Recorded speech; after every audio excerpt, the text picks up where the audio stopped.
नमस्कार दोस्तों, और एक न्यू वीडियो में आप सभी का स्वागत है।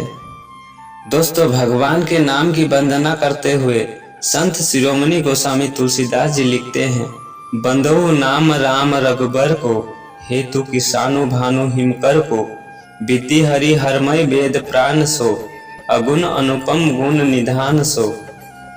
तुलसीदास जी कहते हैं कि मैं कण कण में रमन करने वाले प्रभु के उस नाम की वंदना करता हूँ जो अग्नि सूर्य और चंद्रमा को बनाने वाला है। वो नाम ब्रह्मा विष्णु और शिव सहित वेदों का प्राण है। वो निर्गुण उपमा रहित और गुणों का भंडार है। आगे वो नाम की महिमा गाते हुए कहते हैं कि वो नाम ऐसा महामंत्र है जिसे शिव जी जपते हैं और काशी में लोगों की मुक्ति के लिए उन्होंने उसका उपदेश किया, जिसकी महिमा जानकर गणेश जी नाम के प्रभाव से प्रथम पूजनीय हुए। नाम और रूप की विशेषता अकथनीय है, जो समझने में सुखदायक है, पर उसका वर्णन नहीं किया जा सकता।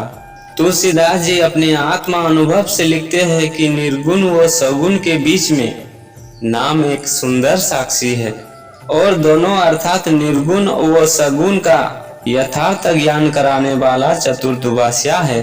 विचार करने का विषय है कि मानव कैसे जाने कि वो नाम क्या है, और वो चतुर्दुभाषिया अर्थात निर्गुण और सगुण को तत्व से जनाने वाला तत्वदर्शी सत्पुरुष कौन है। उनकी खोज कर उनकी कृपा से वो नाम जाने बिना मनुष्य इस दुखदायी प्रपंच रूपी मायावी संसार के भ्रम, स्वार्थ व अहंकार में भटक रहा है। बहिर्मुखी जगत में वो अपने अज्ञान अंधकार के कारण दुखी होता है, और अंत जगत में वो मन की चंचलता से त्रस्त है।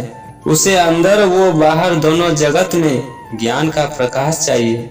आगे कहते हैं, राम नाम मणि दीप धरु, जिह देहरी द्वार, तुलसी भीतर बाहिरऊ, जो चाहसी उजियार। तुलसीदास जी कहते हैं, वो नाम ऐसा मणि दीपक है जो अंदर वो बाहर इस तरह प्रकाश करता है जैसे दरवाजे की दहलीज पर दीप रखे तो वो घर के अंदर वो बाहर उजाला करता है। अतः जीवन को पूर्ण प्रकाशित कर अशांति क्लेश व समस्त ज्ञान अंधकार को दूर करता है। उस राम नाम मणि दीप को प्रज्वलित करने वाले तत्वदर्शी सत्पुरुष की शरण में जाना होगा।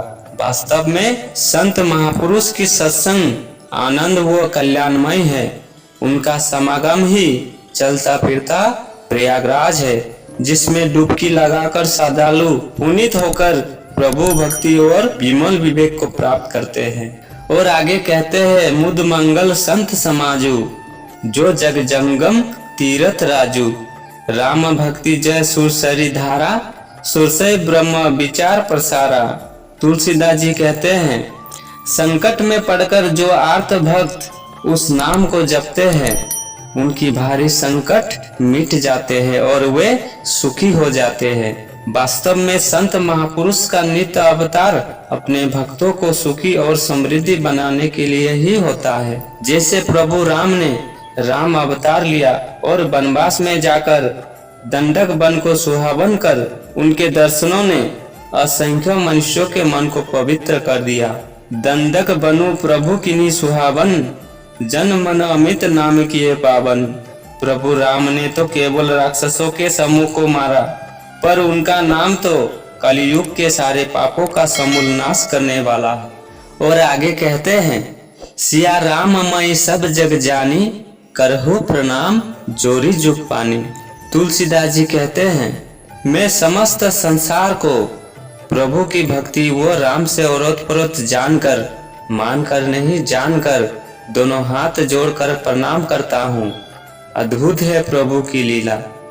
संपूर्ण ब्रह्मांड में जो प्रभु की शक्ति रमन कर रही है, वो शक्ति राम अपनी लीला रचकर भक्तों को सुख देने हेतु तथा अधर्म के नाश हेतु नाना रूपों में प्रकट होती है। यो उस शक्ति का चमत्कार ही था कि संत गोस्वामी तुलसीदास जी के हृदय में ऐसी सुमति का उदय हुआ कि उन्होंने श्री रामचरितमानस की रचना कर डाली। विचार करें तो प्रत्येक मनुष्यों का मानस हृदय ही उस शक्ति राम के चरित्र लीला रूपी आनंद का स्थल है, अथवा यह सारा चराचर जगत जिसके कण कण में प्रभु राम निवास करते हैं, यही रामचरित मानस है। पर प्रभु भक्तों का हृदय जो प्रभु की परम सुखदायी भक्ति से प्रकाशित है, वो सदैव ही रामचरित मानस का तो प्रतिरूप है। बंधु गुरुपद कंज कृपा सिंधु नर रूप हरि, महामोह तम पुंज जासु बचन रवि करनी कर। तुलसीदास जी कहते हैं, साधक को श्री गुरु महाराज जी के चरणों की वंदना करनी चाहिए। वे ही पर ब्रह्म परमेश्वर होते हैं। साधक के जीवन में माया मोह रूपी अंधकार को समाप्त कर सूर्य रूपी ज्ञान से उसका जीवन प्रकाशित कर देते हैं। धन्यवाद। जय सिया राम।